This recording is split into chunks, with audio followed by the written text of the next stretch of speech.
안녕하세요. 김어준의 뉴스공장, 이것만은 알아야 할 아침 뉴스 ER뉴 코너를 담당하고 있는 시사인 김은지 기자입니다. 한 달에 한 번씩 정도는 이 코너 이름을 말씀드리고 있는 상황입니다.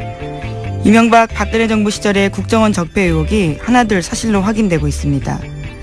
대선에 민간인까지 동원해서 개입했다라는 의혹부터요, 국가정보원이 문화예술인들의 블랙리스트를 만들어서 관리했다라는 의혹이 국정원 개혁위원회 조사 결과 사실로 밝혀지고 있습니다. 심지어 국정원이 정부에 우호지기 않는 배우들의 낯뜨거운 사진을 합성해서 유포했다라는 내부 문건까지 공개됐는데요. 우리의 소중한 세금으로 국정원이 이런 일까지, 그러니까 국가공무원이 이런 일까지 동원됐다라는 사실이 새삼 분노하게 됩니다. 막상 의심했던 사실들이 확인되고 나니까 더 화가 나고 당혹스럽고, 그래서 그 끝에 뭐가 있을까라는 생각이 들게 되는 요즘인데요. 지난 9년간 벌어진 국정원 만행의 전모가 하루속히 밝혀지고 책임자에 대한 엄중한 처벌이 절실합니다. 그 끝에 이명박 전 대통령이 있다라는 의심은 더욱더 짙어지고 있고요. 그러니까 국정원 적폐청산 이제 시작에 불과한 거겠죠. 9월 16일 뉴스공장 주말 특근, 지금 바로 함께 하시죠.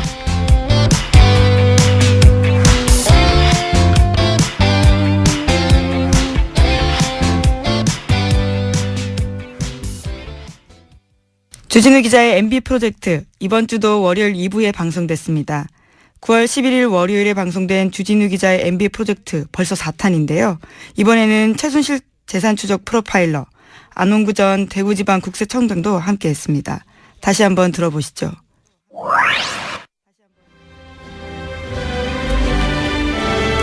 주진우 기자의 MB 프로젝트 4탄, 시사인의 주진우 기자 나오셨습니다.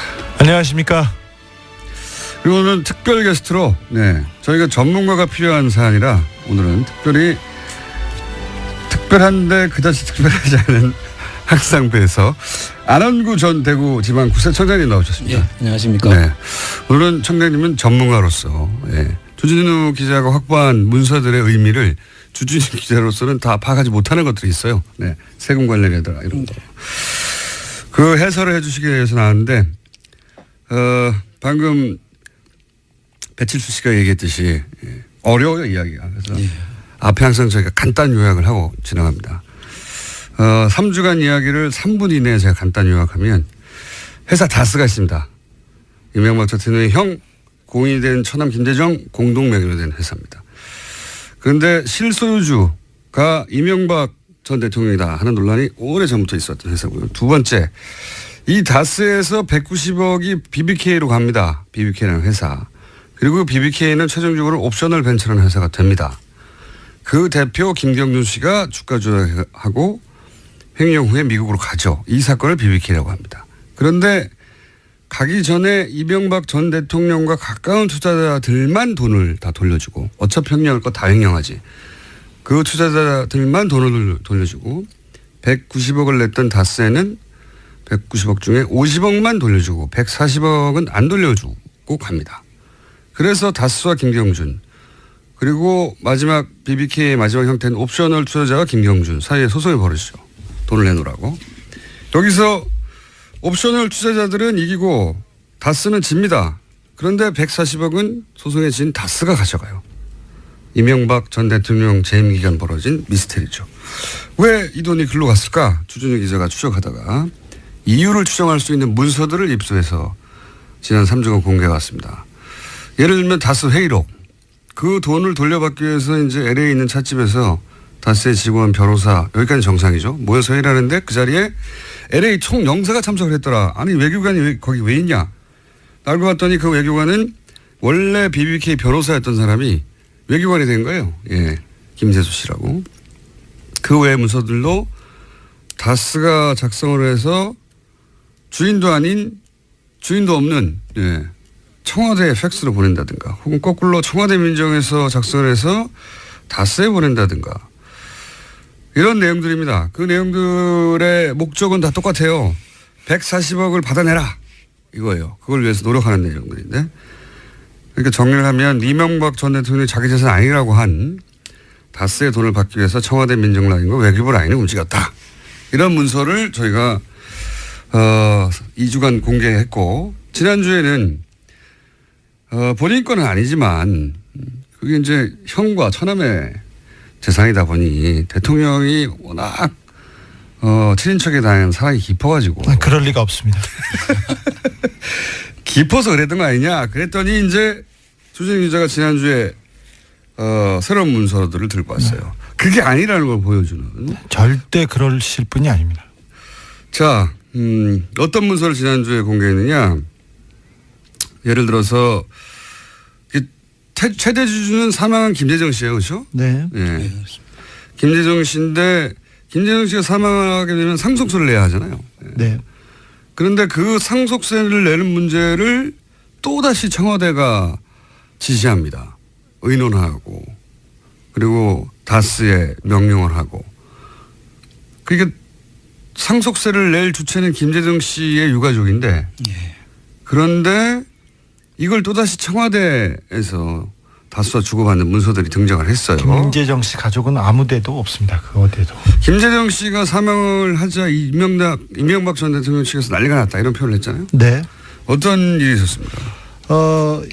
2010년 2월 달이었습니다. 김재정 씨가 죽자마자 김재정 씨 집안보다 다스보다 가장 크게 움직이고 가장 부산했던 데는 청와대였습니다. 그래서 청와대에서 이 상속세 세금 처리를 어떻게 할 것인지 그리고 다스 지분 문제를 어떻게 할 것인지 계속해서 회의가 열렸다고 합니다. 그리고 계속해서 다스의 지시사항이 내려왔습니다.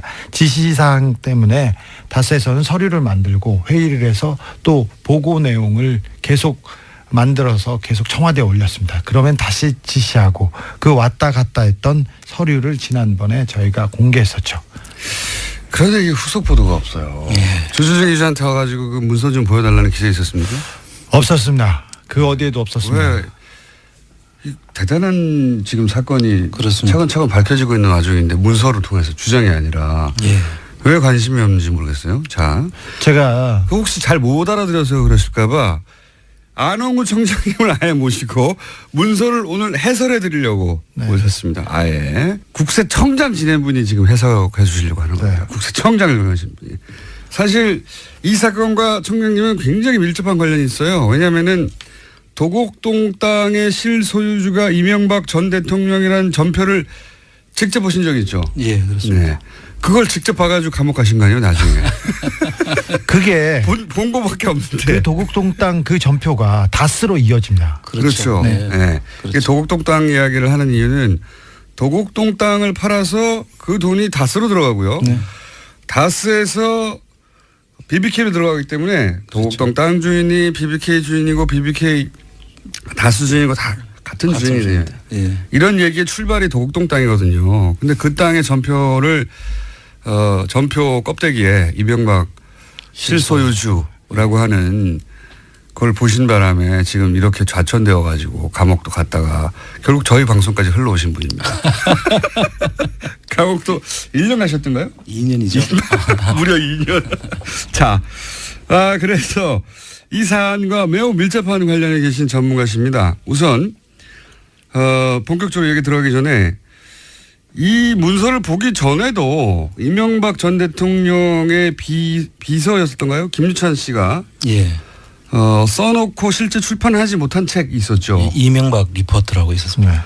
그 책이 출판은 안 됐는데 그 책의 사본을 가지고 계시다고 제가 들었어요. 네. 자료가 많으세요. 네.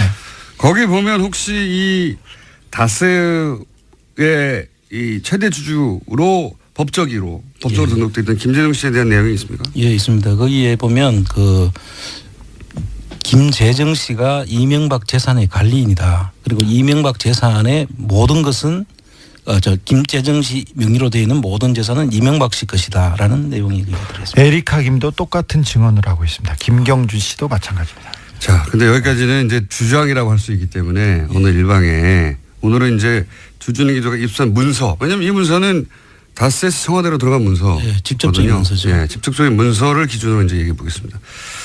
혹시 이 문서를 쭉 보시니까 이 문서를 통해서 다스의 실소유주가 김재정 씨가 아니라 하는 정황이 있습니까? 있다면 차근차근 좀 설명해 주십시오. 예, 지금 뭐 여러 가지가 있는데요. 네, 먼저 차근차근 보시면 제가 지금 한번 설명 들었는데 못 알아듣겠어요. 뭐 서류 그 천천히 설명해 상속세는 주십시오. 기본적으로 그 상속받는 유족들의 몫이죠. 그렇죠. 상속을 내는 사람들이 유족들이 내야 되는 것인데 이러한 검토를 그 상속을 받는 유족들이 하는 것이 아니라 청와대와 다스 간의 보고서가 왔다 갔다 하면서 결정을 하는 거예요. 네. 그러면 그 유족들은 여기서 완전히 배제되어 있다는 느낌을 지울 수가 없죠. 왜냐하면 그 문서에는 유족의 의견이 없어요. 전혀. 예. 유족은 이렇게 말한다거나 유족을 이걸 원한다든가 그 내용이 전혀 없습니다. 네, 이게 가장 기본적인 청장님, 그 저도 생각할 수 있는 거거든요. 네.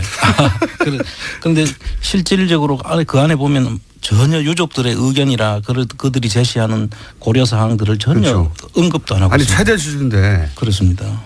최대 주주인데 49%를 소유한 최대 주주가 이런 상속세에 관한 논의를 하는 보고서인데 거기에 의견이 하나도 없어요. 그 안에 아무런 고려사항도 없고. 예.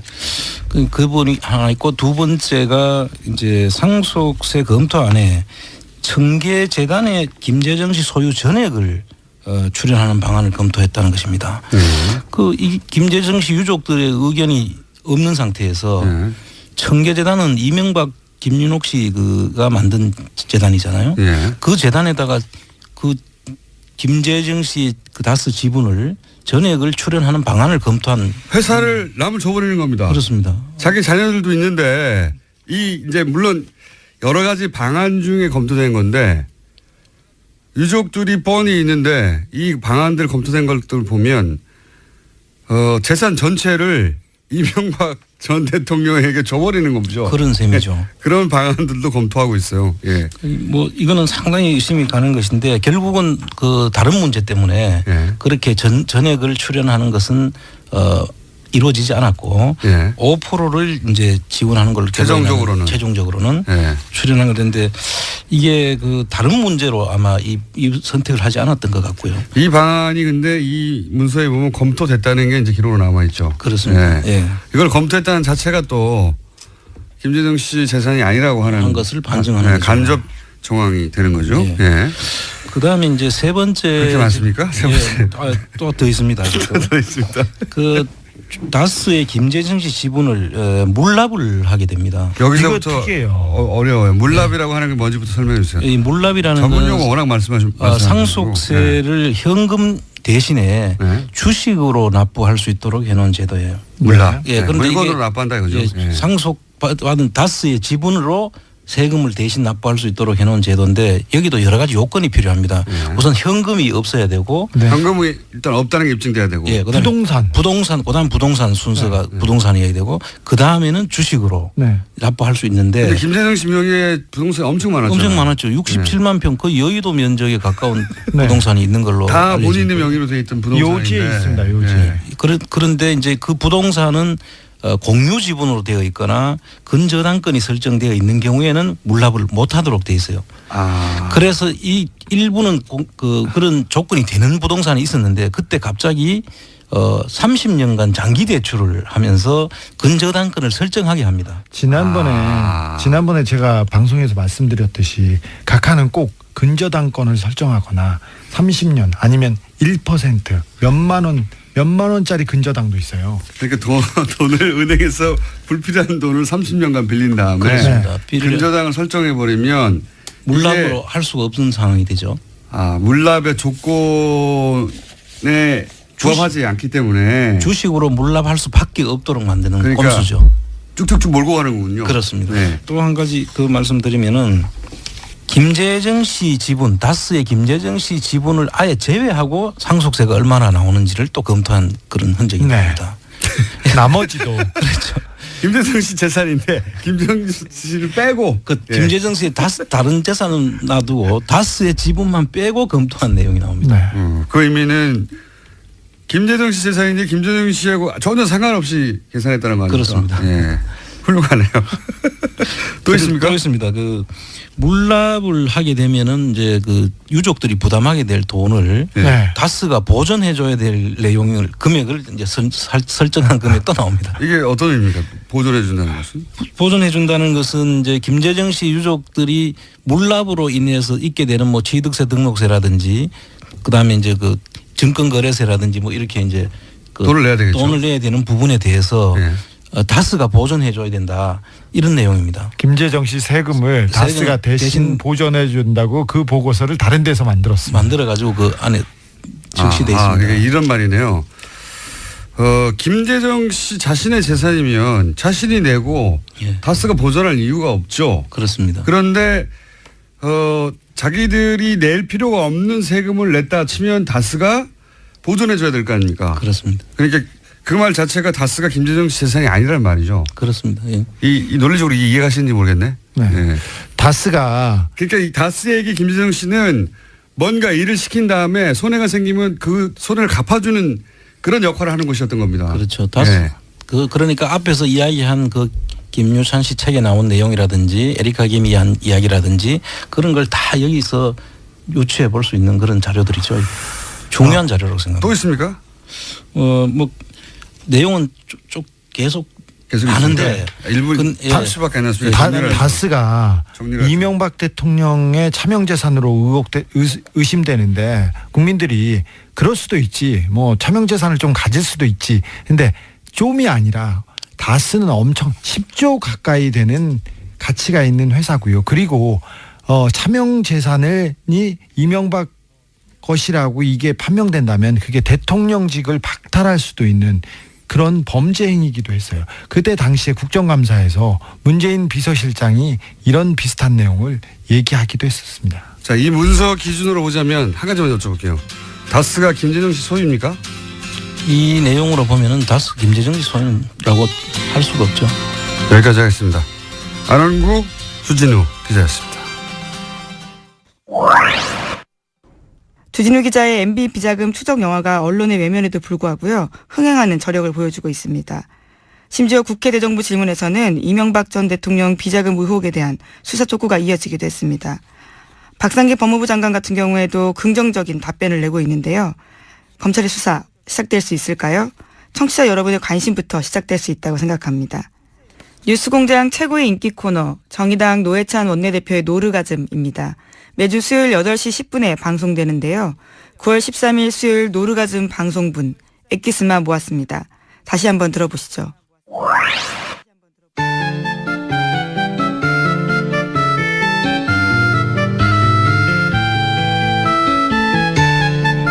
가장 인기 있는 코너 노르가즘 정의당 노회찬 원내대표 나오셨습니다. 안녕하십니까. 네, 안녕하세요. 최근에 대표님 라이벌이 갑자기 등장했습니다. 누가요? 이낙연 총리라고. 아, 예, 예. 갑자기 몇 마디 안 했는데 어록이 막 돌아다니면서 보셨죠? 예, 참 잘한 것 같아요. 예. 큰일 났다 싶지 않으십니까? 아니요, 뭐 그런 사람이 많아지는 게 좋은 일이죠. 어제 보니까 참 자상하다. 자상하다. 예, 예. 그 조곤조곤 말씀하세요. 예, 예. 이 중학생을 대하는 자상한 대학생. 딱 그런 이제. 예. 중학생을 대하는 자상함. 굉장히 조곤조곤. 네. 근데 보통 총리는 방어적이 될 수밖에 없는데 물론 어제 그저께도 방어적이었긴 했어요. 네. 정보를 대변해야 되니까. 근데 그 중간중간에 아주 날카로운 침을 하나씩 꽂아주는. 그러니까 결과적으로는 말도 안 되는 질문한 사람들이 네. 원래는 그 자해 공갈당 같은 거였는데 자해만 하고 공갈은 못하는 그런 상황이 된 거죠. 공간을 못하는. 자, 라이벌이 등장했습니다. 네, 총리 끝나시면 그때까지 저희 뉴스공장에 있으면 여기 나오시려고 할지 모릅니다. 사건이 워낙 많았어요. 우선 김희수 헌법재판소장 후보자가 헌정사상 최초로 헌재소장 인준은 뭐 다 됐거든요. 이때까지. 예. 게다가 청문회는 100일 전에 했어요. 네. 네. 100일 전에 청문회 했고 그때 보고서도 채택이 됐어요. 예. 그러면 사실 통과되는 거라고 봐야 되는 건데 갑자기 부결됐는데 부결된 것을 다들 예상을 못했나 봅니다. 그렇게까지 자유한국당에서는 기뻐하고 국민의당에서는 당황하고 하는 걸 보니까요. 예, 그렇죠. 자, 그런데 이제 여기서 일이 더 커진 것은 국민의당 안철수 대표가 우리가 국회 결정권을 가졌다. 이렇게 그 결과에 대해서 자랑스러워하면서 굉장히 사안이 커졌죠. 예. 그 자체라도 이미 큰 사건인데 전반적으로 이제 어떻게 보십니까? 예, 요새 뭐 스스로 좀 자랑스러워하는 사람들이 많이 늘어난 것 같아요. 6차 핵실험 이후에 예. 그 김정은, 네. 북한의 김정은이 우리가 한반도 운명 결정권을 가졌다. 이거나 김희수 부결시킨 뒤에 우리가 20대 국회 결정권 가졌다. 비슷하지 않아요? 자유한국당에서도 이 부결되자마자 됐어. 이제 탄핵이야. 그랬다고 하죠. 예, 그래서 예. 뭐 제가 볼 때는 거의 다 비슷한 형제들이다. 이렇게 보여지고 더욱이나 이게 좀 문제가 되는 것이 바로 이 부결된 다음 날 국민의당 원내대표가 예. 김희수 이 낭만 김희수 이 헌법재판소 소장 후보자에 대해서 예. 참 올고준 분이다. 근데 저도 문제는 문재인 대통령이다. 아니 멀쩡한 학생을 퇴학시켜 놓고 참 괜찮은 학생이다. 문제는 그 아버지다. 아버지가 문제는 문제인 것이지. 그 왜 학생을 퇴학시키냐 이거죠. 그러니까요. 예. 그게 이제 그 전북 출신의 첫 호남이 배출하는 헌재소장이 되게 직전인 분이었고 예. 국민의당이 반대만 안 했다면 게다가 박지원 대표가 헌법재판관으로 추천했던 분이고 예. 국민의당으로서는 게다가 지금 문제도 없다는 분이니까 예. 반대할 이유가 하나도 없는 거죠. 이렇게 따지면. 그런 거죠. 예. 뭐 이유 없는 반항 같은 거죠. 뭐. 이유 없는 반항 같은 이유 없는 살인 같은 거죠, 사실은. 묻지 마 하고 그냥 찔러버리는 거예요. 아무 문제가 없는데 왜 그러면은 부결시켰냐 이렇게 물으면 이렇게 또 답을 하더라고요. 우리는 뭐랄까요 당론이 없기 때문에 예, 민주적인 정당이라서 그랬다. 뭐 이렇게. 예, 그 국민을 또 우습게 보는 거죠. 그런 거짓말이 통한다고 생각하면 안 되는 거죠. 사실 일정하게 이렇게 그 표를 그 나누어 가지고 찍도록 네. 만들었기 때문에 이런 결과가 나오는 거죠. 그럼 자기들도 결과를 알 수 없는 일을 밀어붙였다는 얘기밖에 더 됩니까? 그리고 그 뒤에 나오는 얘기 보면 뭐를 안 들어줬기 때문에 이렇게 했다. 그렇죠. 라는 네. 건데 결국 뭔가면 뭐를 안 들어줬기 때문에 낙마시키기로 이렇게 표를 작동시켰다라는 거 아니에요. 네. 이게 소위 이제 그 국민의당에서 나오는 메시지가 다 좀 달라요. 안철수 대표는 자랑스러워하는 것 같고 내 힘을 봐라. 응? 내가 해냈다 이런 것 같고 박지원 대표는 말씀하셨듯이 이거 못해가지고 안 들어주고 예, 그래서 이랬다고 하고 또 원내대표는 말씀하셨듯이 아니 우리는 그 후보는 문제 없다고 생각해. 대통령이 잘못해서 그런 거야. 뭐 이렇게 하고. 예, 후환이 좀 두려운 그런 지역에 있는 분들은 먼저 우리 책임이 아니라 저쪽 책임이다. 민주당에서 이탈했을 거라고. 예. 그런 식으로 자꾸 떠넘기는 것이고 그다음에 아직 뭐 그런 거 관계없는 분들 같은 경우에는 거의 뭐 수폭 실험한 것처럼 다음은 어디야 뭐 그 얘기 바로 나왔잖아요. 예. 다음은 강경하다. 주중 그 4강 대사. 예. 4대국 대사 다 교체해야 된다. 얘기가 뭐 거의 뭐 과한 포위 사격하겠다. 포위 사격. 예. 그 얘기가 똑같은 거죠. 뭐. 그다음 어디야? 그다음 괌이야? 그다음 어디야? 그다음 괌이야.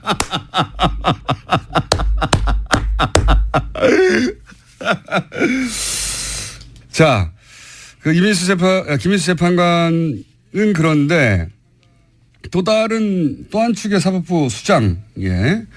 대법원장, 김명수 대법원장, 이렇게 연달아서 이런 이슈가 나오기도 참 드문 일인데, 헌재재판소장 후보자인 줄은 부결됐고, 어제, 그리고 오늘도 김명수 대법원장 후보 인사청문회가 이제 어제 이어질 텐데, 보수정당에서는 이제 경륜이 부족하다고 공격을 하고 있어요. 경륜이 부족하다.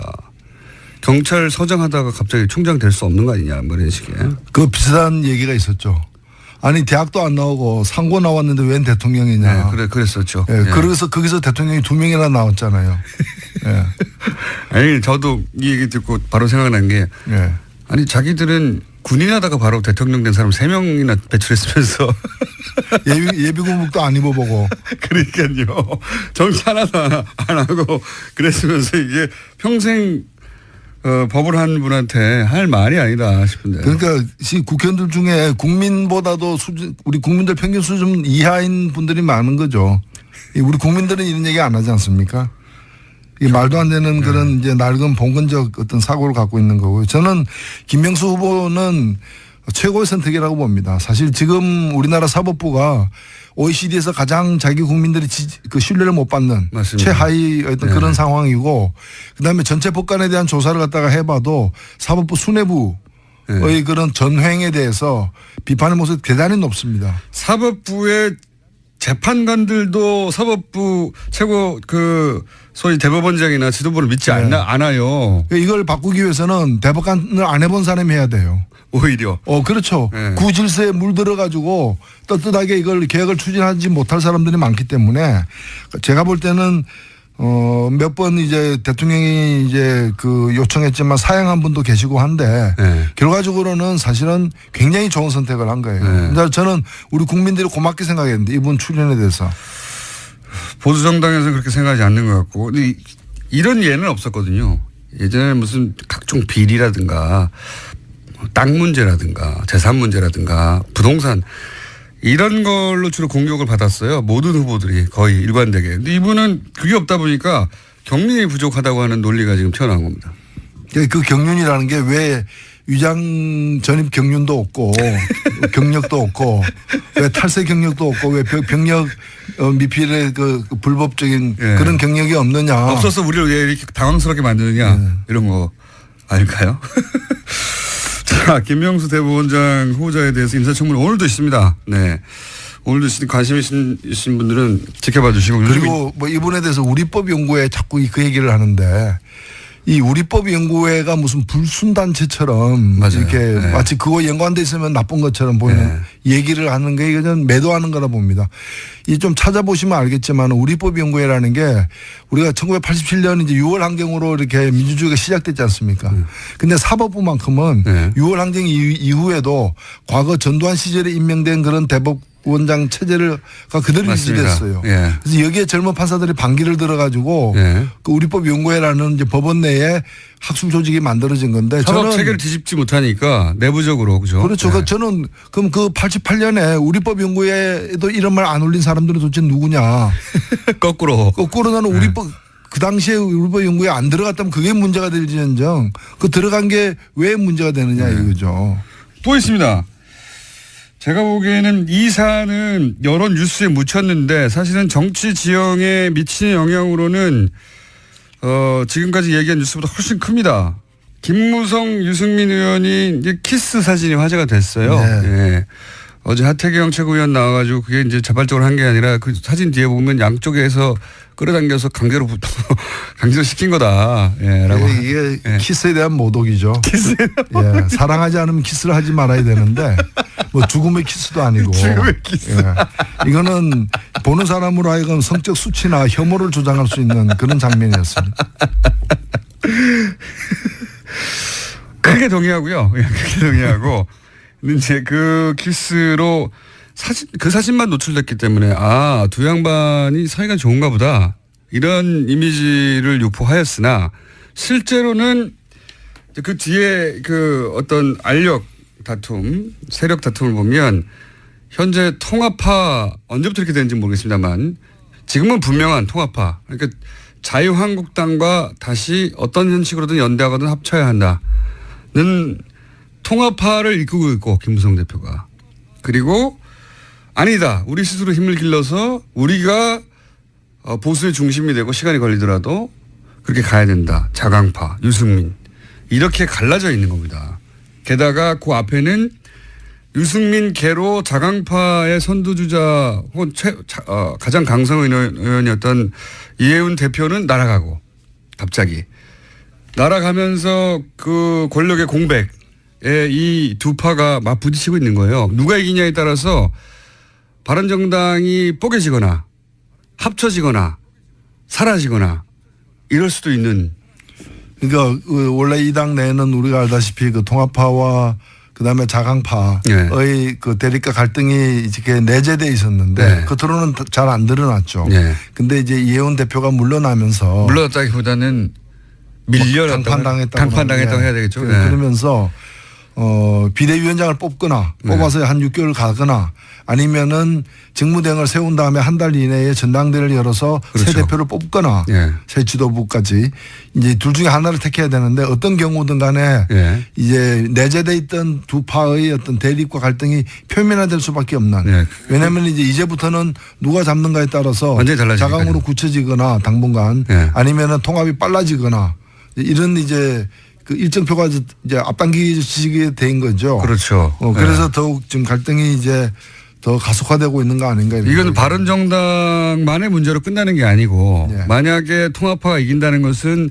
자유한국당의 덩치가 지금부터 커지고 결국은 단독으로 국회 선진화법 때문에 단독으로 모든 법안을 막을 수도 있는 그 숫자에 불과 12석 모자라거든요. 그 자유한국당이 그 12석을 어떻게든지 확보하려고 노력할 것이다. 그렇죠. 정확하게 말씀하신 것 같아요. 오늘 여기까지 하겠습니다. 지금까지 노회찬 원내대표였습니다. 감사합니다. 네, 감사합니다. 정의당 노회찬 대표의 노르가즘. 이번 주도 반응이 폭발적이었습니다. 장희성 님은요. 노회찬 의원은 천재인 듯합니다. 어쩜 사이다를 매주 주시는지 라고 의견 주셨는데요. 정말 공감합니다. 저는 가끔 노회찬 의원이 관련된 학원을 차리면 정말 대박이 나지 않을까라는 생각도 합니다. 그 정도로 배우고 싶은 재능입니다. 0107번님은 노회찬 대표 잘라주세요. 출근길 교통사고 유발자 되겠어요. 라고 문자 주셨습니다. 노르가즘 코너가 지각 유발자라는 의견도 많았는데요. 근무지에 도착하고서도 내리지 못하게 하는 코너라는 뜻입니다. 노회찬 원내대표가 공개방송에서 첼로 연주할지 많은 관심 모으고 있는데요. 어떨까요? 청취자 여러분 직접 눈으로 확인하실 수 있습니다. 김어준의 뉴스공장 1주년 공개방송 상암 TBS 청사 1층에서 생방송으로 진행되는데요. 선착순 입장이시니까 염두에 두시면 좋겠습니다.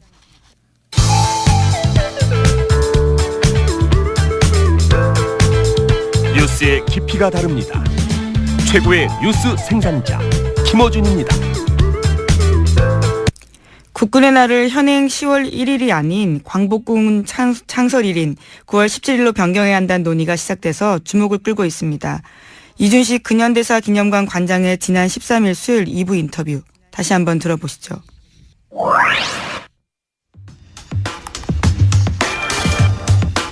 국군의 날은 10월 1일이죠. 그런데 이날이 아니라 이번 주 일요일 9월 17일로 변경해야 한다는 주장이 등장하기 시작했습니다. 어제 대정부 질의에서도 국무총리 상대로 이 질문이 나왔었는데 국군의 날 변경을 주장하시는 분입니다. 이준식 근현대사 기념관 관장님 나오셨습니다. 안녕하십니까? 예, 안녕하세요. 예. 9월 17일이 무슨 날입니까? 예, 임시정부 산하 국군인 한국광복군이 창군된 날입니다. 광복군 창군이라. 네. 아하.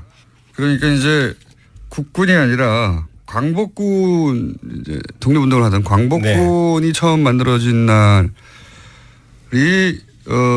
국군의 날이어야 하는 거 아니냐 이런 얘기네요 한마디로. 뭐 설득되려고 하는데 그 말을 듣자마자 설득되려고 하는데 그게 그러면 언제입니까? 1940년 9월 17일 중국의 충칭에서 광복군이 창군됐습니다. 근데 임시정부는 그 전부터 있었지 않습니까? 임시정부는 1919년에 출범했는데요. 그래서 그걸 건국으로 봐야 된다 뭐 이렇게. 요즘 뭐 그런 얘기도 나오고 있죠. 저는 뭐 개인적으로 건국이란 말은 별로 좋아하지 않습니다만은. 그러니까 1919년 중국에서 임시정부가 출범했는데 임시정부가 1920년에 바로 독립전쟁 원년이라는 걸 선포합니다. 그러니까 1920년에. 1920년에 우리가 일제에게 전쟁에서 져서 국권을 빼앗겼으니까 독립을 이루기 위해서는 다시 일본과 전쟁을 해야 된다. 그래서 독립전쟁이라고 그러고 1920년이 독립전쟁 첫 해다. 그러니까 전쟁을 하려면 군대가 필요하지 않겠습니까? 그래서 이제 임시정부 산하의 국군을 만들겠다는 구상에 착수를 하는데 당시 뭐 중국이 남의 땅이니까요. 남의 땅에서 군대를 만드는 게 결코 쉬운 일이 아니었습니다. 그 어려운 그 다른 나라 그 나라가 인정해 줄 리가 없죠. 예, 인정해 줄 리가 없죠. 그러니까 군대를 만들기가 쉽지 않으니까 처음에는 이제 만주에서 활동하던 독립군 부대하고 연계해서 이제 국군을 활용하겠다.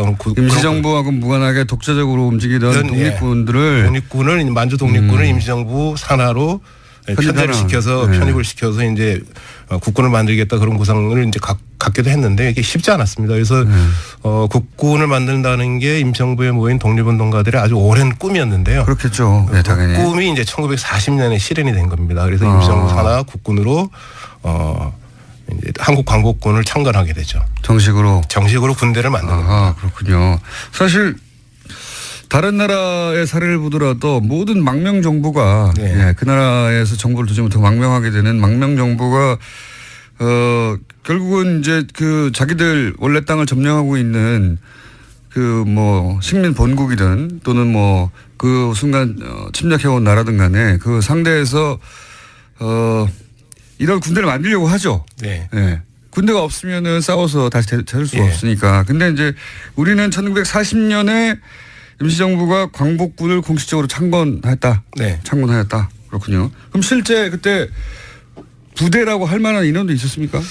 처음에는 주로 이제 사령부 중심의 군대였습니다. 그러니까 이렇게 장교가 더 많았던 사병보다는 장교가 많던 어쩔 수 없이 군대였는데 어쩔 수 없죠. 그러니까 왜냐하면은 당시 중국 안에 사병이 될 수 있는 우리 동포수가 많지 않았으니까요. 그러니까 이제 어쨌거나 동포수가 있다 하더라도 원래 사병이 돼야 되는 거니까. 그리고 이제 되게 독립운동 하시던 분들이 나이가 많으니까 이제 사병은 상대적으로 적었죠. 그러면서도 이제 한국 광복군이 계속 사병을 확대하기 위해서 노력을 했고요. 그래서 뭐 아시아 태평양 전쟁이 끝날 무렵에는 그래도 이제 꽤 많은 이제 병사들을 확보하는 데 성공을 했고요.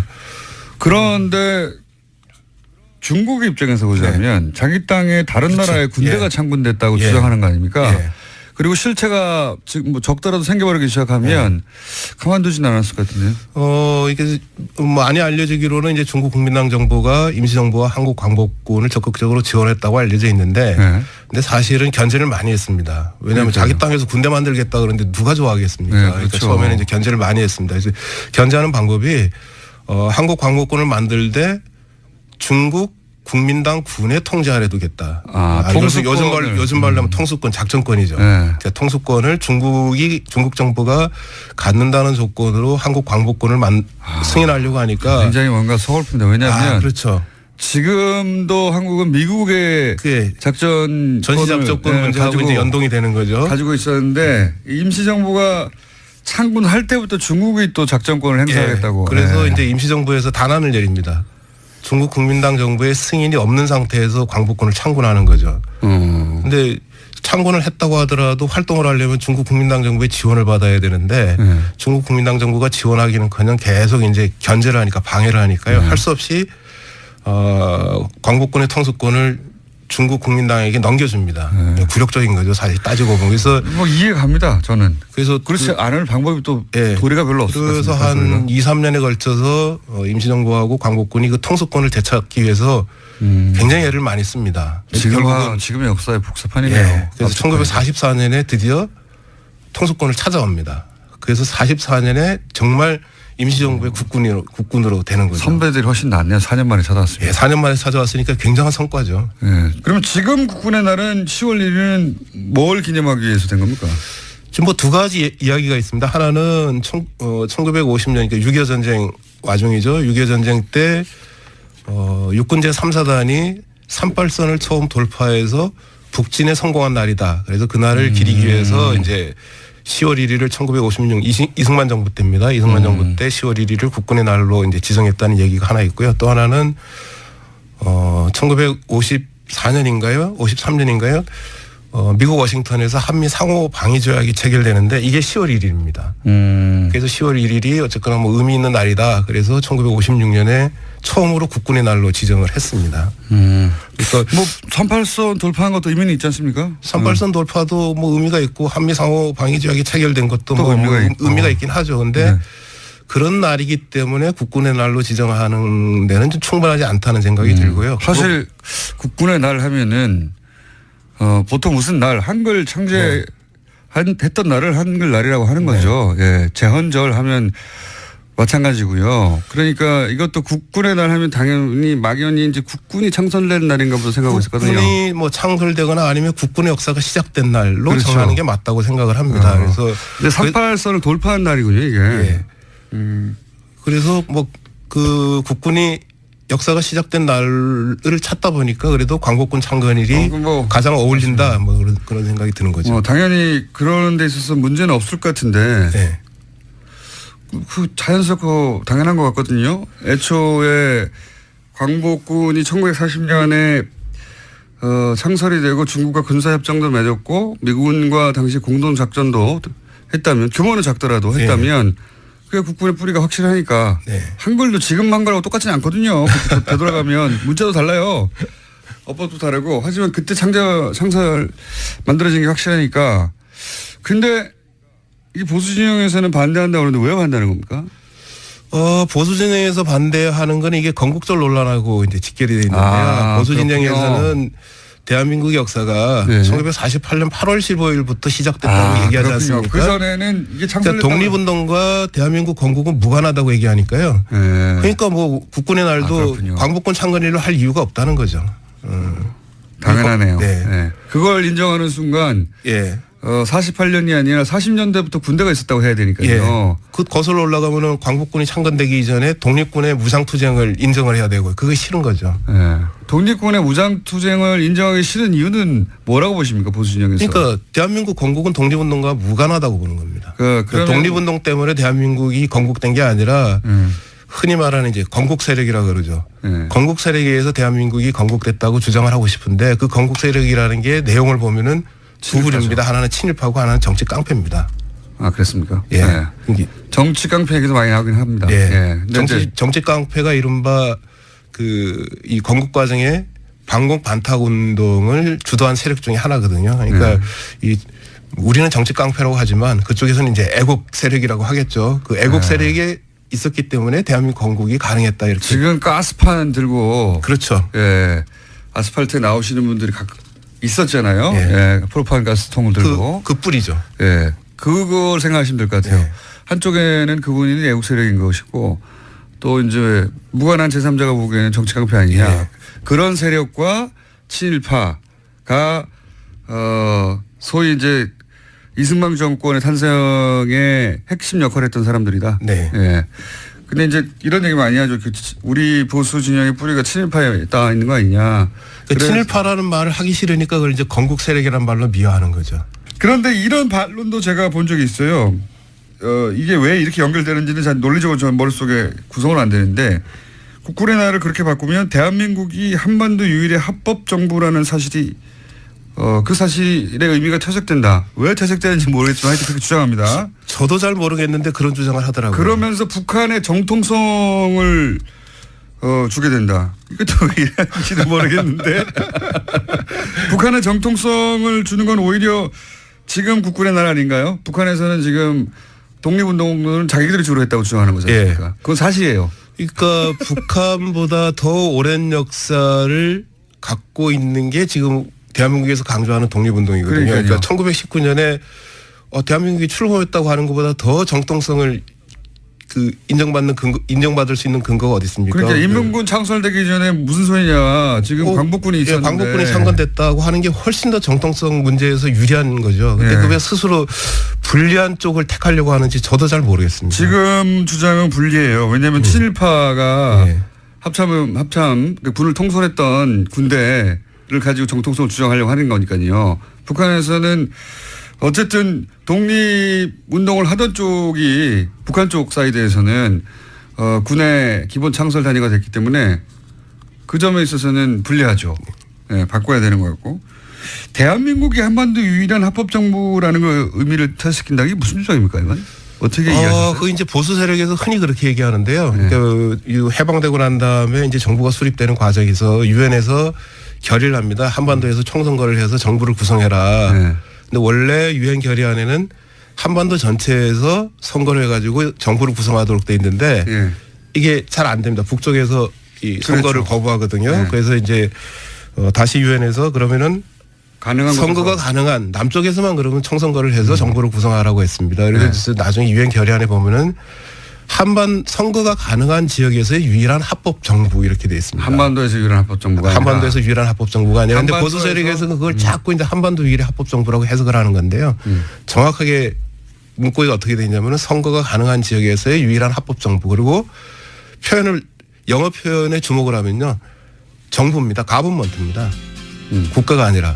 그러니까 대한민국이라는 국가의 일부로서의 대한민국 정부 이렇게 되는 거죠. 이해했습니다. 오늘 말씀 감사합니다. 네, 고맙습니다. 이준식 관장님이었습니다. 네, 고맙습니다.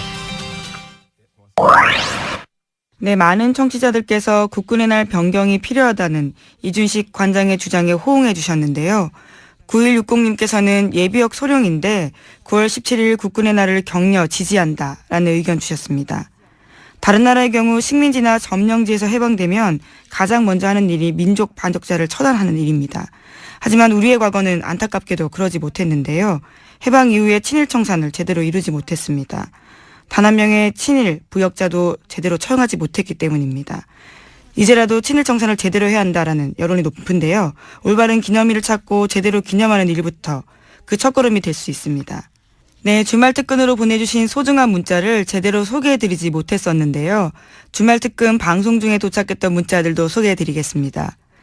5일 동안 들었던 뉴스 공장을 엑기스만 뽑아 다시 들으니 토요일 출근길이 가볍습니다. 고맙습니다. 9344번님이 주신 문자인데요. 그래도 토요일 출근하신다라니까 여러모로 마음이 안 좋네요. 오늘도 출근하면서 듣고 계신가 아닌가 모르겠는데요. 지난 8월 26일에 제가 진행했던 뉴스 주말특근 방송 듣고도 많은 분들이 문자 주셨습니다. 7488번님께서는요. 김은지 기자 사랑해요. 성실하고 정확하고 따뜻한 진행이 항상 감동입니다. 라고 응원해 주셨습니다. 민망하긴 한데요. 저도 깊이 감동입니다. 뉴스공장 주말특근 오늘 준비한 수는 여기까지고요. 저는 월요일 아침에 다시 야무지게 준비해서 찾아뵙겠습니다. 감사합니다. 시사인 김은지였습니다.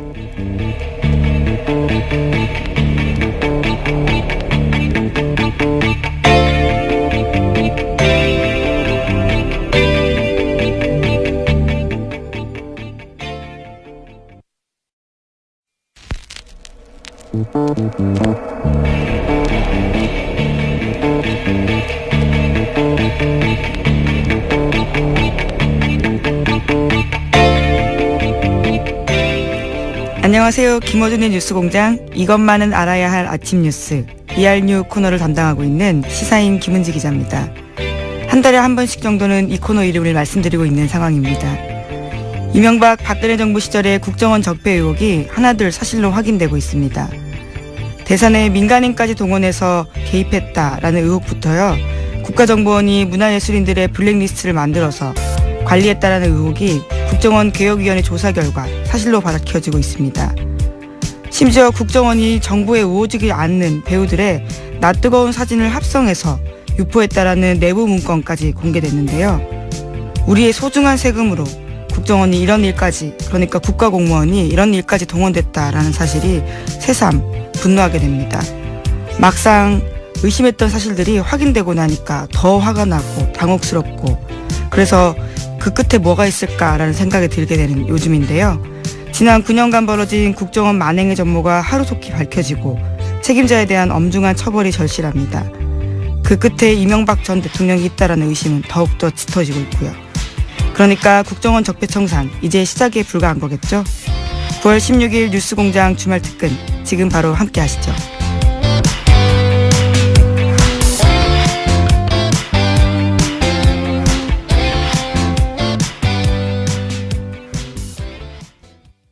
주진우 기자의 MB 프로젝트 이번 주도 월요일 2부에 방송됐습니다. 9월 11일 월요일에 방송된 주진우 기자의 MB 프로젝트 벌써 4탄인데요. 이번에는 최순실 재산추적 프로파일러 안홍구 전 대구지방국세청장도 함께했습니다. 다시 한번 들어보시죠.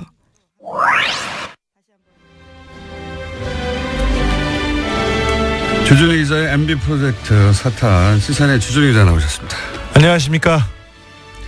그리고 오늘은 특별 게스트로 저희가 전문가가 필요한 사안이라 오늘은 특별히 특별한데 그다지 특별하지 않은 항상 뵈서 안원구 전 대구지방구세청장님 나오셨습니다. 예, 안녕하십니까. 네. 물론 청장님은 전문가로서 주진우 기자가 확보한 문서들의 의미를 주진우 기자로서는 다 파악하지 못하는 것들이 있어요. 네. 세금 관련이라든가 이런 거.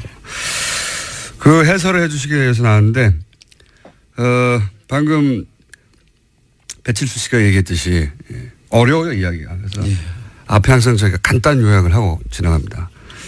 3주간 이야기를 3분 이내에 제가 간단 요약하면 회사 다스가 있습니다.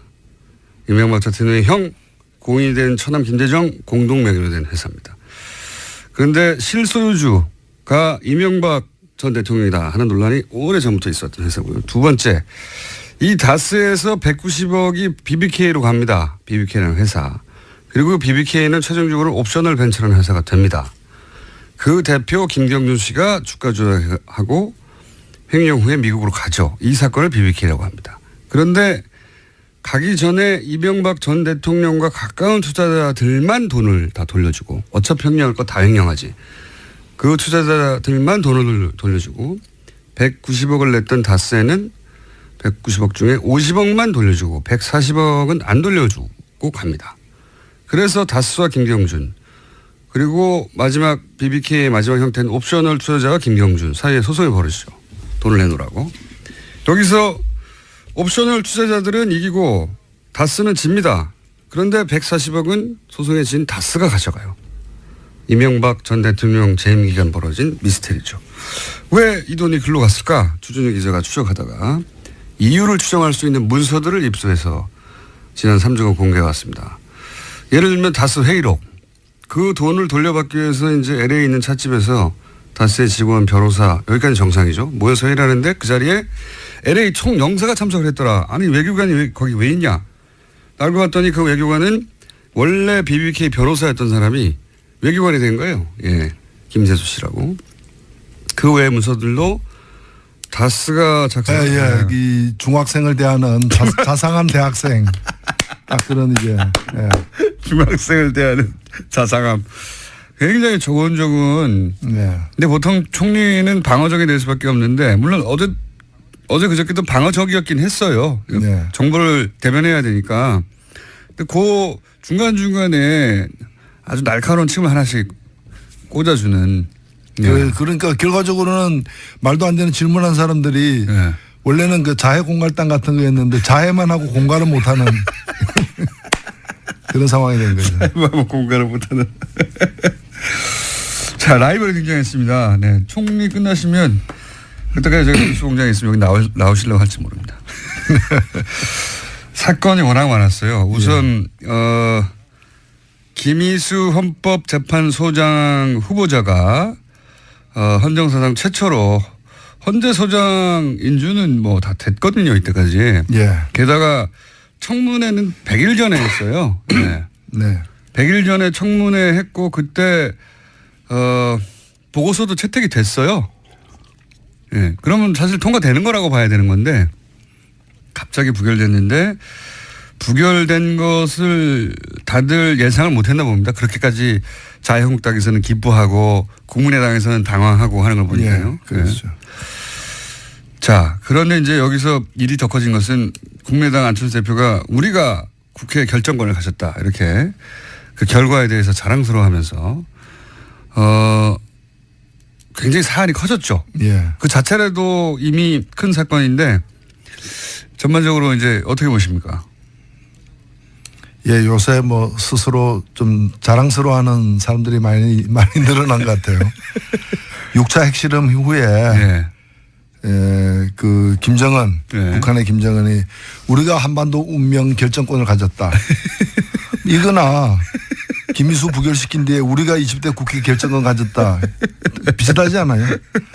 자유한국당에서도 이 부결되자마자 됐어. 이제 탄핵이야. 그랬다고 하죠. 그래서 뭐 제가 볼 때는 거의 다 비슷한 형제들이다. 이렇게 보여지고 더욱이나 이게 좀 문제가 되는 것이 바로 이 부결된 다음 날 국민의당 원내대표가 김희수 이 낭만 김희수 이 헌법재판소 소장 후보자에 대해서 참 올곧은 분이다. 그런데 문제는 문재인 대통령이다. 아니 멀쩡한 학생을 퇴학시켜 놓고 참 괜찮은 학생이다. 문제는 그 아버지다. 아버지가 문제인 것이지. 그 왜 학생을 퇴학시키냐 이거죠. 그러니까요. 그게 이제 전북 출신의 첫 호남이 배출하는 헌재소장이 되게 직전인 분이었고 국민의당이 반대만 안 했다면 게다가 박지원 대표가 헌법재판관으로 추천했던 분이고 국민의당으로서는 게다가 지금 문제도 없다는 분이니까 반대할 이유가 하나도 없는 거죠. 이렇게 따지면. 그런 거죠. 뭐 이유 없는 반항 같은 거죠. 뭐. 이유 없는 반항 같은 이유 없는 살인 같은 거죠 사실은. 묻지 마 하고 그냥 찔러버리는 거예요. 아무 문제가 없는데 왜 그러면은 부결시켰냐 이렇게 물으면 이렇게 또 답을 하더라고요. 우리는 뭐랄까요 당론이 없기 때문에 민주적인 정당이라서 그랬다 뭐 이렇게. 그 국민을 또 우습게 보는 거죠. 그런 거짓말이 통한다고 생각하면 안 되는 거죠. 사실 일정하게 이렇게 그 표를 나누어 가지고 찍도록 만들었기 때문에 이런 결과가 나오는 거죠. 그럼 자기들도 결과를 알 수 없는 일을 밀어붙였다는 얘기밖에 더 됩니까?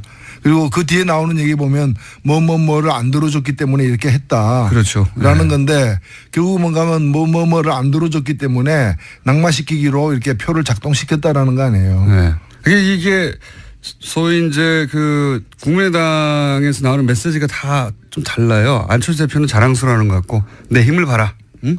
내가 해냈다 이런 것 같고 박지원 대표는 말씀하셨듯이 이거 못해가지고 안 들어성으로 해서 주인도 아닌 주인도 없는 청와대 팩스로 보낸다든가 혹은 거꾸로 청와대 민정에서 작성을 해서 다스에 보낸다든가 이런 내용들입니다. 그 내용들의 목적은 다 똑같아요. 140억을 받아내라 이거예요. 그걸 위해서 노력하는 내용들인데 그러니까 정리를 하면 이명박 전 대통령이 자기 재산 아니라고 한 다스의 돈을 받기 위해서 청와대 민정라인과 외교부 라인을 움직였다. 이런 문서를 저희가 2주간 공개했고 지난주에는 본인 건은 아니지만 그게 이제 형과 처남의 재산이다 보니 대통령이 워낙 친인척에 대한 사랑이 깊어가지고 그럴 리가 없습니다. 깊어서 그랬던 거 아니냐 그랬더니 이제 주진우 기자가 지난주에 새로운 문서들을 들고 왔어요. 그게 아니라는 걸 보여주는. 절대 그러실 분이 아닙니다. 자, 어떤 문서를 지난주에 공개했느냐. 예를 들어서 최대 주주는 사망한 김재정 씨예요. 그렇죠? 네. 김재정 씨인데 김재정 씨가 사망하게 되면 상속세를 내야 하잖아요. 네. 그런데 그 상속세를 내는 문제를 또다시 청와대가 지시합니다. 의논하고 그리고 다스에 명령을 하고 그러니까 상속세를 낼 주체는 김재정 씨의 유가족인데 그런데 이걸 또다시 청와대에서 다수와 주고받는 문서들이 등장을 했어요. 김재정 씨 가족은 아무 데도 없습니다. 그 어디에도. 김재정 씨가 사망을 하자 이명박 전 대통령 측에서 난리가 났다 이런 표현을 했잖아요. 네. 어떤 일이 있었습니까? 2010년 2월 달이었습니다. 김재정 씨가 죽자마자 김재정 씨 집안보다 다스보다 가장 크게 움직이고 가장 부산했던 데는 청와대였습니다. 그래서 청와대에서 이 상속세 세금 처리를 어떻게 할 것인지 그리고 다스 지분 문제를 어떻게 할 것인지 계속해서 회의가 열렸다고 합니다. 그리고 계속해서 다스의 지시사항이 내려왔습니다. 지시사항 때문에 다스에서는 서류를 만들고 회의를 해서 또 보고 내용을 계속 만들어서 계속 청와대에 올렸습니다. 그러면 다시 지시하고 그 왔다 갔다 했던 서류를 지난번에 저희가 공개했었죠. 그런데 이게 후속 보도가 없어요. 조주진 기자한테 와가지고 그 문서 좀 보여달라는 기사 있었습니까? 없었습니다. 그 어디에도 없었습니다. 왜 대단한 지금 사건이 그렇습니다. 차근차근 밝혀지고 있는 와중인데 문서를 통해서 주장이 아니라 왜 관심이 없는지 모르겠어요. 자, 제가 혹시 잘 못 알아들어서 그러실까봐 안홍구 청장님을 아예 모시고 문서를 오늘 해설해 드리려고 모셨습니다. 아예 국세청장 지낸 분이 지금 해석해 주시려고 하는 거예요. 국세청장을 하신 분이. 사실 이 사건과 청장님은 굉장히 밀접한 관련이 있어요. 왜냐하면은 도곡동 땅의 실소유주가 이명박 전 대통령이라는 전표를 직접 보신 적이 있죠? 예, 그렇습니다. 네. 그걸 직접 봐가지고 감옥 가신 거 아니에요, 나중에?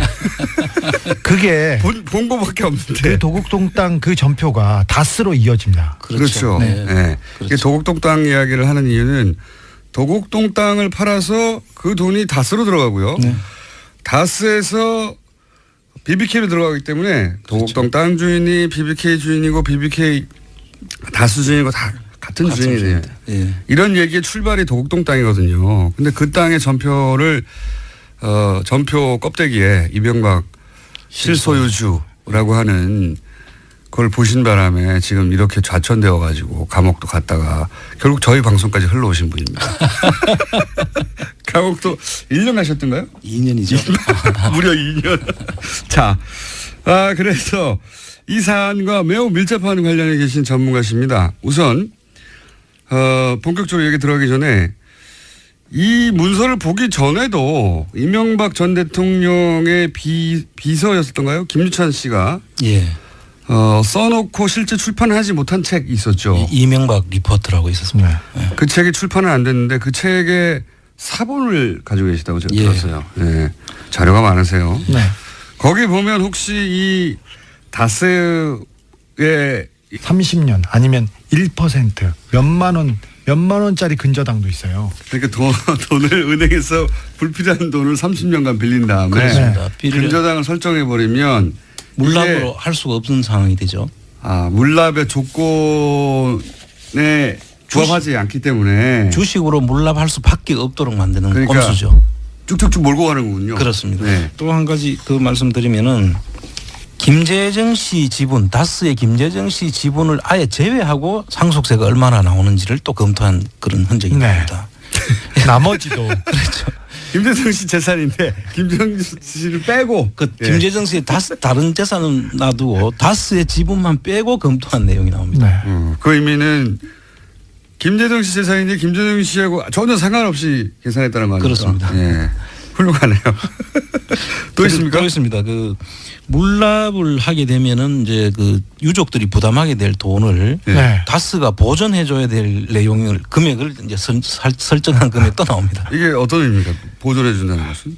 보존해준다는 것은 이제 김재정 씨 유족들이 물납으로 인해서 있게 되는 뭐 취득세 등록세라든지 그다음에 이제 그 증권거래세라든지 뭐 이렇게 이제 그 돈을 내야 되겠죠. 돈을 내야 되는 부분에 대해서 네. 다스가 보존해줘야 된다 이런 내용입니다. 김재정 씨 세금을 다스가 대신 보존해 준다고 그 보고서를 다른 데서 만들었습니다. 만들어가지고 그 안에 적시돼 있습니다. 그러니까 이런 말이네요. 김재정 씨 자신의 재산이면 자신이 내고 예. 다스가 보존할 이유가 없죠. 그렇습니다. 그런데 자기들이 낼 필요가 없는 세금을 냈다 치면 다스가 보존해 줘야 될 거 아닙니까? 그렇습니다. 그러니까 그 말 자체가 다스가 김재정 씨 재산이 아니란 말이죠. 그렇습니다. 예. 이 논리적으로 이해가시는지 모르겠네. 네. 예. 다스가 그러니까 이 다스에게 김재정 씨는 뭔가 일을 시킨 다음에 손해가 생기면 그 손해를 갚아주는 그런 역할을 하는 것이었던 겁니다. 그렇죠. 다스 네. 그러니까 앞에서 이야기한 그 김유찬 씨 책에 나온 내용이라든지 에리카 김이 한 이야기라든지 그런 걸 다 여기서 유추해 볼 수 있는 그런 자료들이죠. 중요한 자료라고 생각합니다. 또 있습니까? 뭐 내용은 쭉 계속 아는데 일부 예. 30수밖에 안 났습니다. 다스가 정리를 이명박 대통령의 차명재산으로 의심되는데 국민들이 그럴 수도 있지 뭐 차명재산을 좀 가질 수도 있지 근데 좀이 아니라 다스는 엄청 10조 가까이 되는 가치가 있는 회사고요. 그리고 차명재산이 이명박 것이라고 이게 판명된다면 그게 대통령직을 박탈할 수도 있는 그런 범죄 행위이기도 했어요. 그때 당시에 국정감사에서 문재인 비서실장이 이런 비슷한 내용을 얘기하기도 했었습니다. 자, 이 문서 기준으로 보자면 한 가지만 여쭤볼게요. 다스가 김재정 씨 소유입니까? 이 내용으로 보면은 다스 김재정 씨 소유라고 할 수가 없죠. 여기까지 하겠습니다. 안원구 주진우 기자였습니다.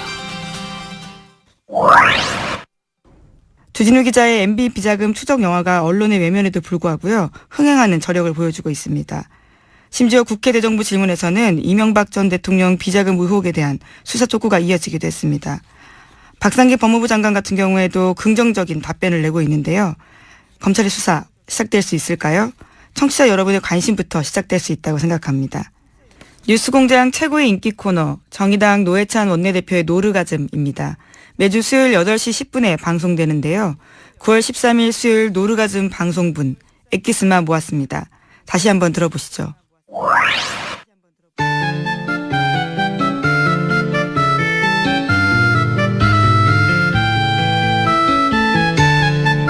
가장 인기 있는 코너 노르가즘 정의당 노회찬 원내대표 나오셨습니다. 안녕하세요. 네, 안녕하세요. 최근에 대표님 라이벌이 갑자기 등장했습니다. 누가요? 이낙연 총리라고. 아, 예. 갑자기 몇 마디 안 했는데 예, 어록이 막 돌아다니면서 보셨죠? 예, 참 잘한 것 같아요. 예. 큰일 났다 싶지 않으십니까? 아니요, 뭐 그런 사람이 많아지는 게 좋은 일이죠. 어제 보니까 참 자상하다. 자상하다. 예. 조곤조곤 말씀하세요. 이 최대 주주로 법적으로 등록돼 있던 김재정 씨에 대한 내용이 있습니까? 예, 있습니다. 거기에 보면 김재정 씨가 이명박 재산의 관리인이다. 그리고 이명박 재산의 모든 것은 김재정 씨 명의로 되어 있는 모든 재산은 이명박 씨 것이다라는 내용이 들어있습니다. 에리카 김도 똑같은 증언을 하고 있습니다. 김경준 씨도 마찬가지입니다. 자, 근데 여기까지는 이제 주장이라고 할 수 있기 때문에 오늘 일방에 오늘은 이제 주준희 기자가 입수한 문서. 왜냐하면 이 문서는 다스에서 청와대로 들어간 문서. 예, 직접적인 문서죠. 예, 직접적인 문서를 기준으로 이제 얘기해 보겠습니다. 혹시 이 문서를 쭉 보시니까 이 문서를 통해서 다스의 실소유주가 김재정 씨가 아니라 하는 정황이 있습니까? 있다면 차근차근 좀 설명해 주죠. 예, 지금 뭐 여러 가지가 있는데요. 네, 차근차근 보시면 제가 지금 한번 설명드렸는데 못 알아듣겠어요. 뭐 서류 상속세는 기본적으로 상속받는 유족들의 몫이죠. 그렇죠. 상속을 내는 사람들이 유족들이 내야 되는 것인데 이러한 검토를 상속을 받는 유족들이 하는 것이 아니라 청와대와 다스 간의 보고서가 왔다 갔다 하면서 결정을 하는 거예요. 네. 그러면 그 유족들은 여기서 완전히 배제되어 있다는 느낌을 지울 수가 없죠. 왜냐하면 그 문서에는 유족의 의견이 없어요. 전혀. 예. 유족은 이렇게 말한다거나 유족을 이걸 원한다든가 그 내용이 전혀 없습니다. 네, 이게 가장 기본적인 총장님, 그 저도 생각할 수 있는 거거든요. 네. 그런데 실질적으로 그 안에 보면 전혀 유족들의 의견이라 그들이 제시하는 고려 사항들을 전혀 그렇죠. 언급도 안 하고 아니 있습니다. 최대 주주인데. 그렇습니다. 최대 주주인데 49%를 소유한 최대 주주가 이런 상속세에 관한 논의를 하는 보고서인데 거기에 의견이 하나도 없어요. 그 안에 아무런 고려사항도 없고. 예. 그 부분이 하나 있고 두 번째가 이제 상속세 검토안에 청계재단의 김재정 씨 소유 전액을 출연하는 방안을 검토했다는 것입니다.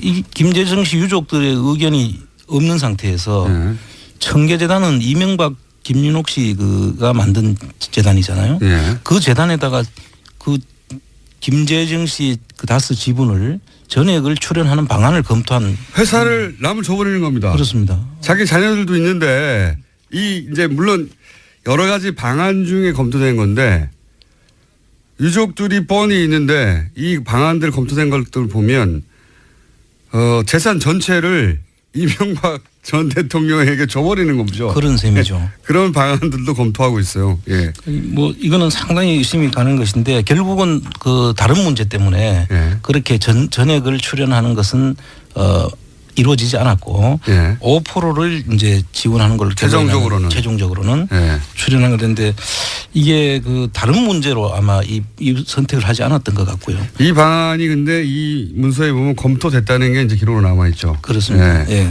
이걸 검토했다는 자체가 또 김재정 씨 재산이 아니라고 하는 것을 반증하는 거죠. 간접 정황이 되는 거죠. 예. 예. 그다음에 이제 세 번째 그렇게 많습니까? 세 번째. 또 더 있습니다. 더 있습니다. 그 다스의 김재정 씨 지분을 물납을 하게 됩니다. 여기서부터 어려워요. 물납이라고 하는 게 뭔지부터 설명해 주세요. 이 물납이라는 전문 용어 워낙 말씀하시고 상속세를 현금 대신에 주식으로 납부할 수 있도록 해놓은 제도예요. 물납. 예, 그런데 물건으로 납부한다 이거죠. 상속받은 다스의 지분으로 세금을 대신 납부할 수 있도록 해놓은 제도인데 여기도 여러 가지 요건이 필요합니다. 우선 현금이 없어야 되고 현금이 일단 없다는 게 입증돼야 되고 예, 그다음에 부동산 그다음 부동산 순서가 부동산이어야 되고 그 다음에는 주식으로 납부할 수 있는데 근데 김재정 씨 명의의 부동산이 엄청 많았죠. 엄청 많았죠. 67만 평 거의 여의도 면적에 가까운 부동산이 있는 걸로 다 알려져 본인의 있고요. 명의로 돼 있던 부동산인데 요지에 있습니다. 요지에. 네. 그런데 이제 그 부동산은 공유 지분으로 되어 있거나 근저당권이 설정되어 있는 경우에는 물납을 못하도록 되어 있어요. 그래서 이 일부는 그런 조건이 되는 부동산이 있었는데 그때 갑자기 30년간 장기 대출을 하면서 근저당권을 설정하게 합니다. 지난번에 제가 방송에서 말씀드렸듯이 각하는 꼭 근저당권을 설정하거나